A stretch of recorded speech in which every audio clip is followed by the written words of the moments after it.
인간 기도를 중보 기도라는 이단적 용어. 안녕하십니까? 말씀이 사역하게 하라는 말씀사 여권입니다. 오늘도 주 안에서 평안하시기를 기도드립니다. 오늘은 인간 기도를 중보 기도라는 이단적 용어라는 주제로 묵상하고자 합니다. 오늘날 한국 교회 안에서는 중보 기도, 중보 기도자, 중보 기도 사역이라는 표현이 매우 일반적으로 사용되고 있습니다. 교회마다 중보 기도팀을 조직하고 중보 기도 훈련을 실시하고 있습니다. 다른 사람을 위해 기도하는 일을 중보 기도라고 부르는 현상이 자연스럽게 자리 잡고 있습니다.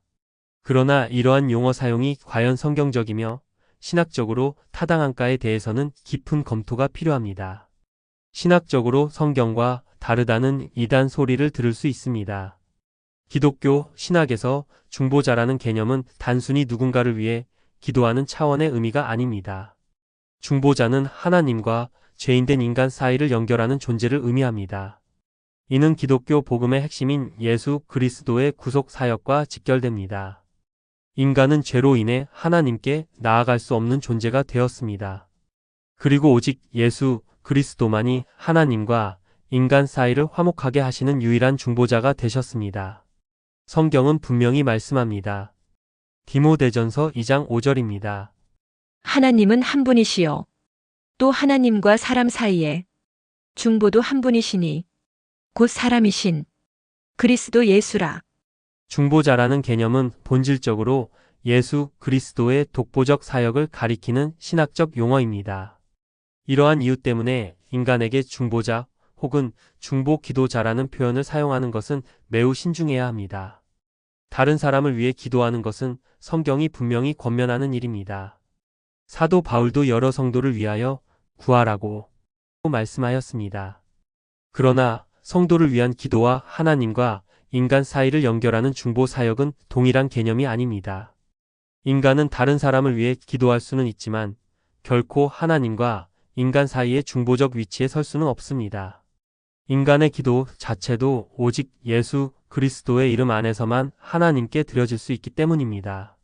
실제로 성도들이 기도를 마칠 때 예수님의 이름으로 기도합니다 라고 고백하는 것도 바로 이 신학적 의미를 담고 있습니다. 인간이 자신의 자격이나 공로로 하나님께 나아가는 것이 아니라 오직 예수 그리스도의 중보 사역 안에서 하나님께 나아간다는 신앙 고백인 것입니다. 따라서 기도의 본질은 인간이 하나님께 스스로 접근하는 행위라기보다 하나님께서 예수 그리스도를 통해 죄인을 받아주시는 은혜의 사건으로 이해되어야 합니다. 많은 사람들은 구약의 아브라함이나 모세, 다윗 등이 백성을 위해 하나님께 간구했던 사건들을 근거로 인간의 중보 기도를 주장합니다. 그러나 이에 대해서도 신중한 접근이 필요합니다. 성경은 그들의 기도를 오늘날 사용되는 의미의 중보 기도라고 직접 표현하지 않습니다. 오히려 그들의 사역과 기도는 장차 오실 메시아 예수 그리스도의 중보 사역을 예표하는 역할로 이해해야 합니다. 종교개혁자 존 칼빈 역시 기독교 강요에서 구약의 모든 참된 소망과 신앙은 결국 중보자 되시는 메시아 예수 그리스도를 바라보는 데 있다고 설명하였습니다. 결국 구약의 기도조차 인간 중보자의 권한을 말하는 것이 아니라 참된 중보자이신 예수 그리스도를 드러내는 예표적 기능이라는 것입니다. 또한 종교개혁의 중요한 원리인 만인제사장 개념 역시 오해되어서는 안 됩니다. 만인제사장은 모든 성도가 직접 하나님께 나아갈 수 있다는 의미이지만 그것이 예수 그리스도를 배제한 독립적 접근을 뜻하는 것은 아닙니다. 성도는 여전히 예수 그리스도를 통해서만 하나님께 나아갑니다. 구원도 예수님을 통해 받고 기도 역시 예수님의 이름 안에서 드려집니다.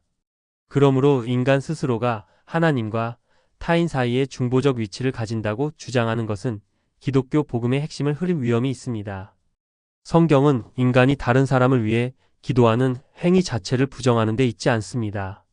오히려 성도를 위한 기도와 서로를 위한 간구는 매우 중요하고 성경적인 일이라고 인정합니다. 다만 문제는 그것을 중보 기도라고 표현하는 용어의 사용입니다. 중보자라는 표현은 오직 예수 그리스도께만 속한 용어이며 인간에게까지 동일한 개념으로 적용하는 것은 복음의 본질을 오해하게 만들 수 있습니다.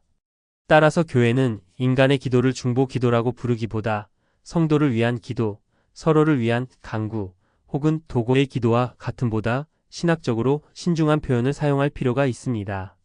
가장 좋은 표현은 위하여 기도입니다. 나라를 위하여, 교회를 위하여, 이웃을 위하여 등의 표현입니다. 더 이상 중보 기도라고 하여 이단적 용어 사용은 주의해야 합니다. 이상은 말씀사 여권의 말씀이 사역하게 하라였습니다.